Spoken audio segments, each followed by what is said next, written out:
Assalamualaikum warahmatullahi wabarakatuh.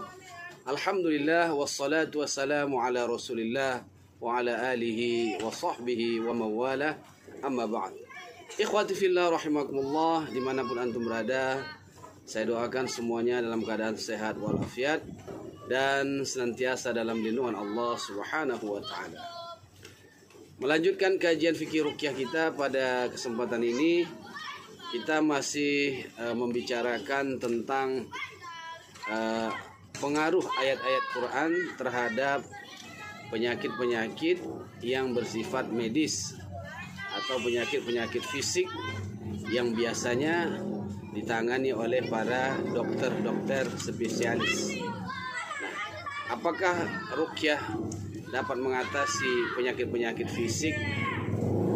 Artinya dapat menyembuhkannya, dapat mengatasinya dan sebagainya.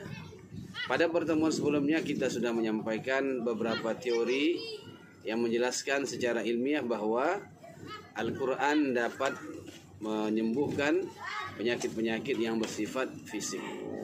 Pada kesempatan ini ada pendekatan lain yang dapat kita gunakan untuk menjelaskan bahwa Al-Quran itu memang dapat mengatasi penyakit-penyakit fisik atau medis. Pertama namanya efek placebo. Efek placebo ini oleh para ilmuwan disebutkan bahwa placebo adalah dokter yang ada di dalam diri kita sendiri. The placebo is the doctor who resides within. Placebo adalah dokter yang ada dalam diri kita sendiri. Nah, mayoritas peneliti sepakat bahwa efek placebo terjadi karena 3 faktor utama. Yang pertama, keinginan kuat untuk sembuh. Jadi keinginan kuat untuk sembuh yang ada pada diri kita itu merupakan suatu faktor yang sangat penting. Nah, ini harus kita tanamkan dalam diri kita sendiri.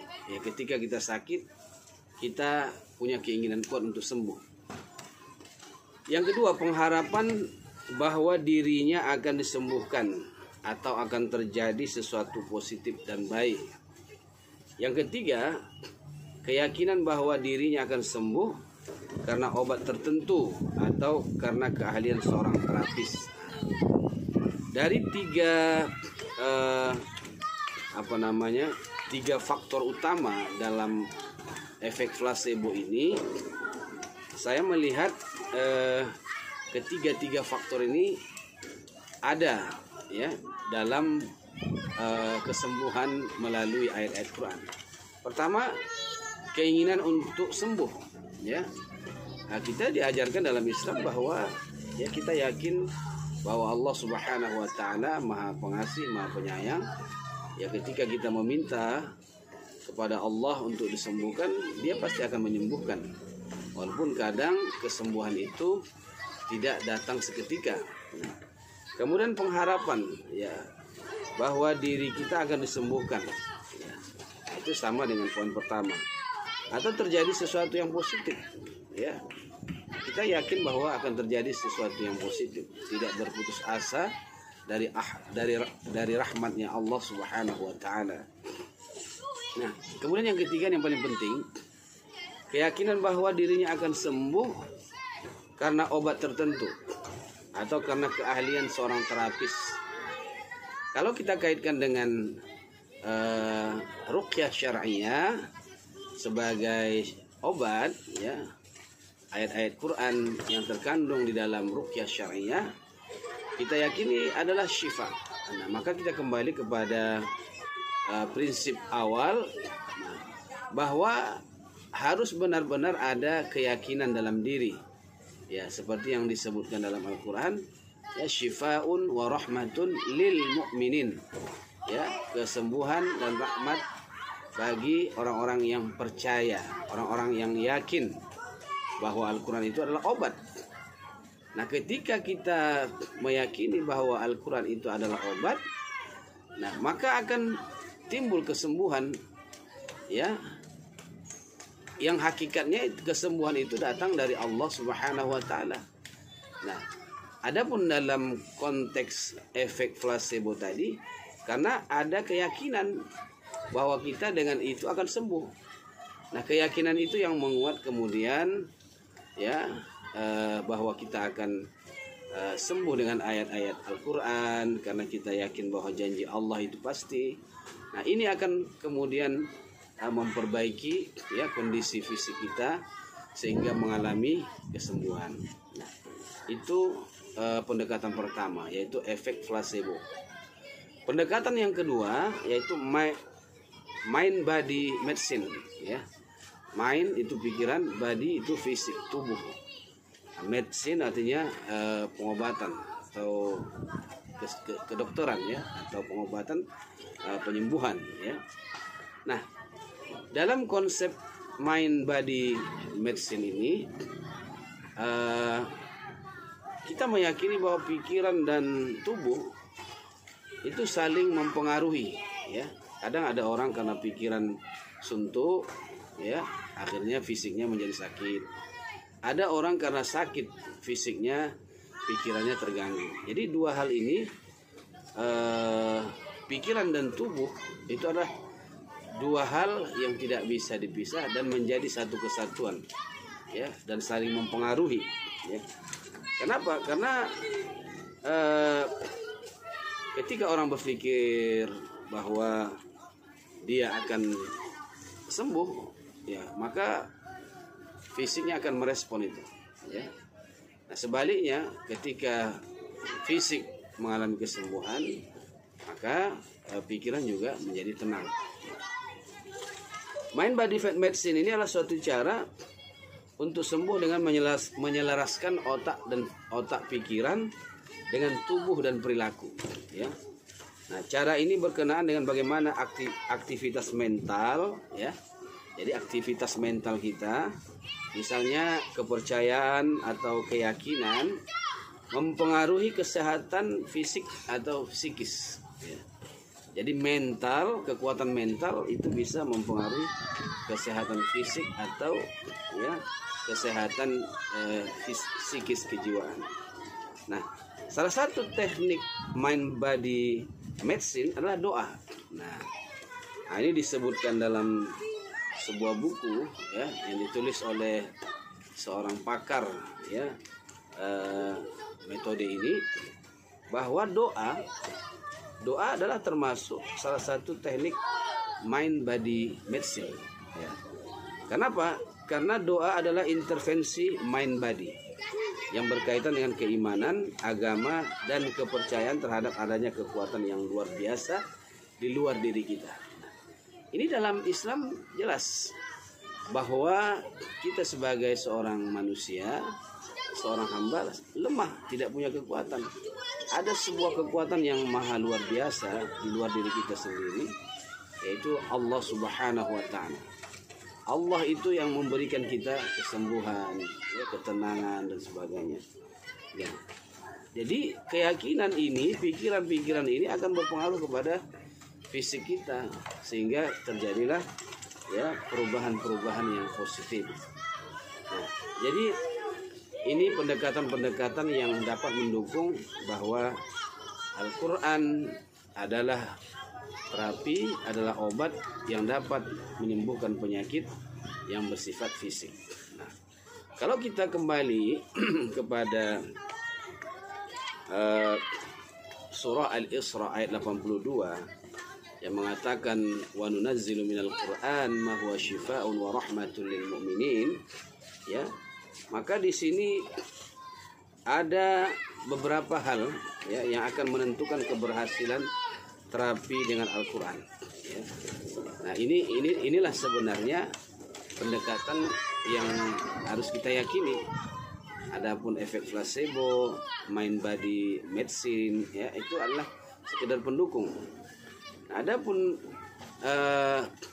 ayat Al-Quran dalam surah Al-Isra ayat 82 ini, nah, ini perlu kita tanamkan dalam diri kita, bahwa di dalam ayat ini, ya, ada tiga, ya, ada 3 kunci keberhasilan yang dapat kita peroleh, yang dapat kita peroleh melalui ya Al-Quran yang disebutkan di dalam surah Al-Isra. Pertama iman, ya.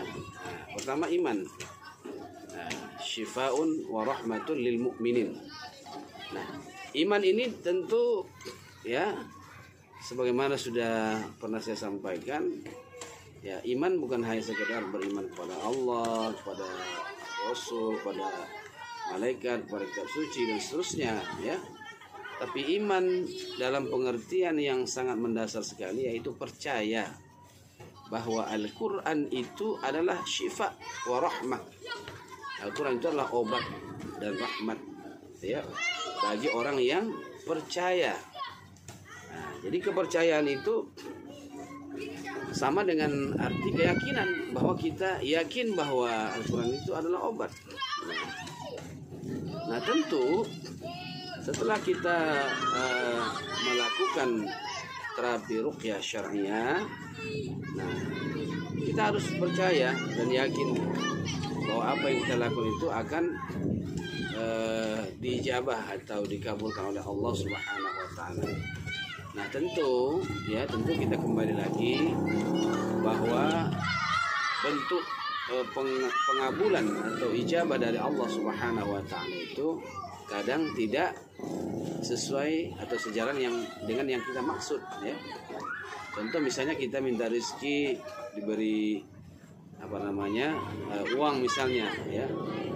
Allah memberikan rezeki dalam bentuk yang lain, yaitu kesehatan, ya, rumah tangga yang harmonis, anak-anak yang soleh. Itu adalah salah satu bentuk pengabulan dari Allah Subhanahu wa taala, ya. Nah, ada juga yang memang apa yang kita minta itu yang diberikan Allah Subhanahu wa taala. Dan ada juga bentuk pengabulan itu, ya, yaitu seperti seolah-olah kita berinvestasi, ya, untuk kebahagiaan kita di akhirat. Ketika kita berikhtiar dengan ruqyah, dengan doa, itu akan menjadi investasi di akhirat, akan menjadi pahala yang kelak akan kita raih, akan kita dapatkan di akhirat di saat kita memang membutuhkannya. Ikhwati fillah rahimakumullah. Nah, itu yang pertama. Jadi harus ada keimanan, artinya at-tasdiq, yaitu pembenaran bahwa Al-Quran itu adalah obat. Yang kedua, ya, setelah disebutkan syifa wa rahmah lil mu'minin, ya, wala yazidu zalimina illa khasara. Nah, dan kezaliman tidak akan memberikan apa-apa kepada orang-orang yang melakukan kezaliman, ya. Allah tidak akan memberikan apa-apa kepada orang yang melakukan zalim illa khasara. Ya, wala yazidu zalimina illa khasara. Allah tidak menambah apapun kepada orang yang zalim melainkan kerugian. Nah, ini kaitannya dengan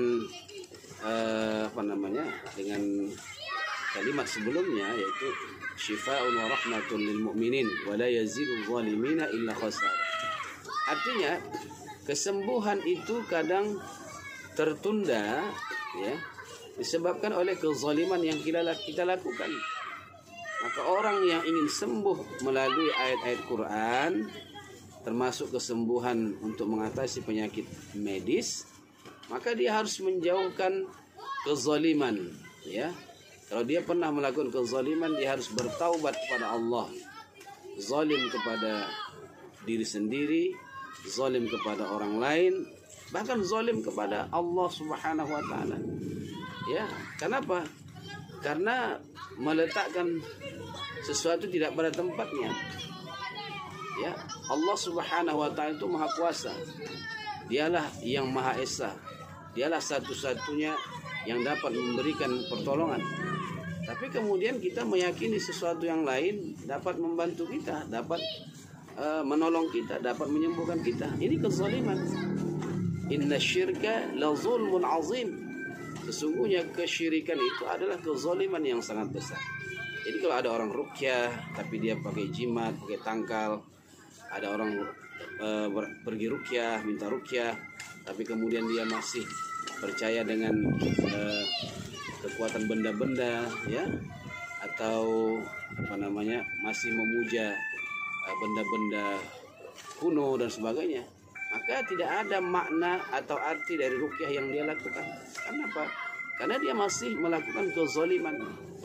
Jadi kezaliman itulah yang menghambat datangnya kesembuhan melalui ayat-ayat Al-Quran. Nah, kemudian yang ketiga, ini yang sangat penting dan pernah saya sampaikan sebelumnya, ya, yaitu niat atau maqasid. Ya. Jadi maqasid ini tentu kita tanamkan dalam hati kita, ya, di saat kita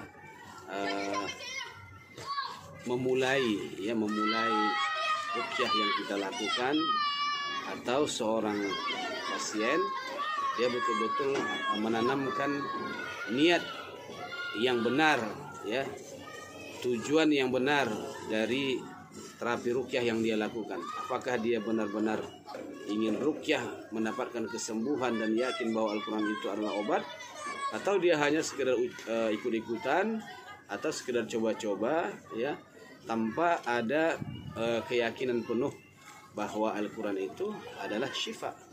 Nah, orang-orang yang seperti ini yang masih setengah-setengah meyakini Al-Quran sebagai obat, dia tidak akan pernah mendapatkan kesembuhan itu.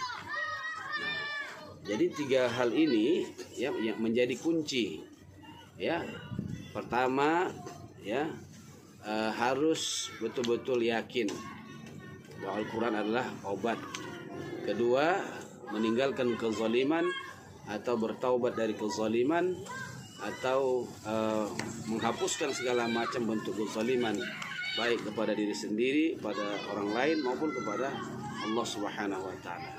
Kemudian yang ketiga, harus ada niat, maqasid, ya, tujuan yang benar, serta ikhlas menjalankan terapi ruqyah syariah. Dengan demikian insyaallah Al-Quran atau ruqyah syariah benar-benar akan memberikan pengaruh kesembuhan terhadap penyakit-penyakit medis, terhadap penyakit-penyakit fisik yang dialami oleh seseorang. Barangkali ini yang bisa saya sampaikan, mudah-mudahan bermanfaat dan kita semakin yakin bahwa Al-Quran adalah syifa dan rahmat bagi orang-orang beriman atau bagi orang-orang yang meyakininya. Demikian, mudah-mudahan bermanfaat. Wassalamualaikum warahmatullahi wabarakatuh.